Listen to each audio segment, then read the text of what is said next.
Jackson, whose towering presence and vision reshaped the Democratic Party and the country, has died at the age of 84. His family put this statement on Instagram. Our father was a servant leader, not only to our family, but to the oppressed, the voiceless, and the overlooked around the world. We ask you to honor his memory by continuing the fight for the values he lived by. CNN's Abby Phillip has a look at Jesse Jackson's life and legacy. Jesse Jackson's life was defined by a relentless fight for justice and equality. I was born in Greenville, South Carolina, in rampant, radical racial segregation. I had to be taught to go to the back of the bus or be arrested. Those early experiences drove Jackson to join the civil rights movement. The fact is, against the odds, we knew there were great odds, we were winning. In 1965, he began working for Reverend Martin Luther King Jr. I learned so much from him, such a great source of inspiration. King named Jackson to lead Operation Breadbasket in Chicago, an economic justice campaign for Black people. However, some say King was frustrated by Jackson's brashness and ambition. I'm sure he thought I needed more time. I was 24 years old. Both men were in Memphis in April 1968 to support striking sanitation workers. King and other civil rights leaders were staying at the Lorraine Motel. He said, Jesse, you know, you don't even have on a shirt and tie. You don't even have on a tie. We're going to dinner. I said, Doc, it does not require a tie, just an appetite. We laughed. I said, Doc, and the bullet hit.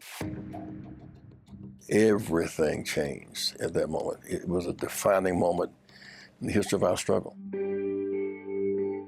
With King gone, his movement was adrift. Years later, Jackson formed Operation Push, pressuring businesses to open up to Black workers and customers and adding more focus on Black responsibility, championed in the 1972 concert Wattstax. In Watts, we have shifted from burn, baby, burn to learn, baby, learn. And he expanded his own global reach too, helping to free U.S. Lieutenant Robert Goodman, who was held by Syria after being shot down, and later other Americans held in Cuba and Serbia. I learned how to negotiate as an African American growing up among white people. You have to negotiate every day. The Reverend set his sights on the White House in 1984. Milking cows in Iowa, they're coming back to the inner cities. So I learned a lot during that period. First thought of as a marginal candidate, Jackson finished third in the primary race with 18% of the vote. That campaign almost went off the rails when Jackson used an ethnic slur to refer to New York Jews. There's mistakes and they hurt. He ran again in 1988, this time doubling his vote count and finishing in second in the Democratic race. Keep hope alive on tomorrow night. At the time, it was the farthest any Black candidate had gone in a presidential contest. But 20 years later, when President Barack ran, we were laying the groundwork for that season. In 2017, Jackson had a new battle to fight, Parkinson's disease. But that didn't stop him. If you hold on, if your cause is right and your grip is tight, you'll make it. Late in life, he was still fighting. He was arrested in Washington while demonstrating for voting rights. His silent presence at the trial of Ahmaud Arbery's killers prompted defense lawyers to ask that he leave the courtroom. Jackson stayed. I am somebody. I am somebody.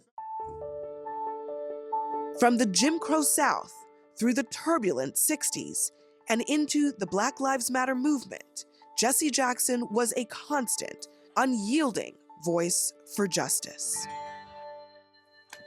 A great man.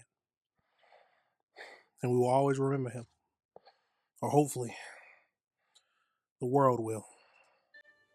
May his memory be a blessing. That was CNN's Abby Phillip reporting. She even wrote a book about Jesse Jackson. Reverend Jackson is survived by his wife, Jacqueline, their children, grandchildren, and extended family.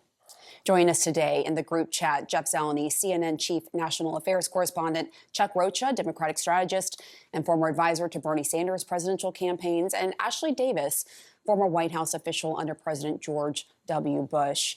Jeff, I want to start with you. You actually just finished reading Abby's book, A Dream Deferred. And we were talking about how Jesse Jackson served as sort of the bridge from Dr. Martin Luther King Jr., he was his protege, to President Obama, to present day. I mean, he kept fighting till the very end. There's no doubt about it. And the towering legacy and figure that Jesse Jackson is unparalleled in America's 20th century. Barack Obama would not have been elected as the first black president in America without Jesse Jackson, not because they had a close relationship. They did not.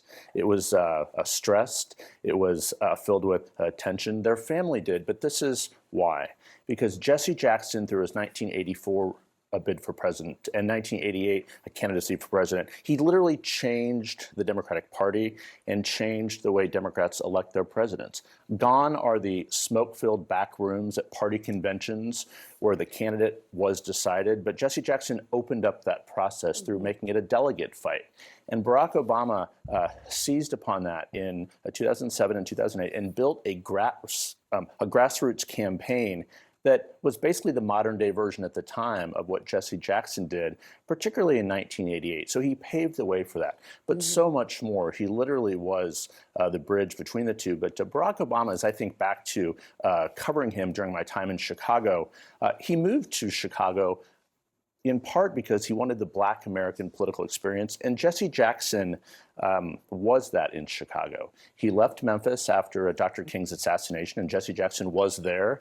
And he moved to Chicago to start the Rainbow Push Coalition, really building the broad-based modern Democratic Party. And as Chuck knows well, without Jesse Jackson, a very similar message to what Bernie Sanders did in his campaign in 2016 and 2020, economic justice, really building a broad-based coalition. So the through lines there are so important. Jesse Jackson's his fingerprints are on our politics right now at the moment as well. Yeah. And let me build off what Jeff said, because it's really, really important, because Democrats need to remind themselves today, as we live in the Trump presidency, about what Jesse Jackson did. He went out as a black man and talked to poor white farmers. He went out and talked to union members about keeping jobs in America. He started building a coalition, to Jeff's point, before Barack Obama, about bringing together black, brown, and poor white people to say, look, it's not left versus right, it's up versus down. And he was the one who really started that in a day when, in the back rooms, the smoke-filled rooms that Jeff talked about, was where the power lays. And some would say, I would even might say, that some of that power has reemerged when we should get back to what Jesse Jackson used to talk about, which is the workers and the Workers' Party. Because in an interesting way, President Trump has kind of gotten a lot of that coalition, especially in this past election, from increasing his black voters, but also the poor white people that just feel like the government does not help them anymore and they've lost their way. But I have a question. So, and I haven't read her book yet. I know you both have, but what? I mean, I think we got enough of the gist of everything, but Jesse Jackson paved the way for a lot of the things we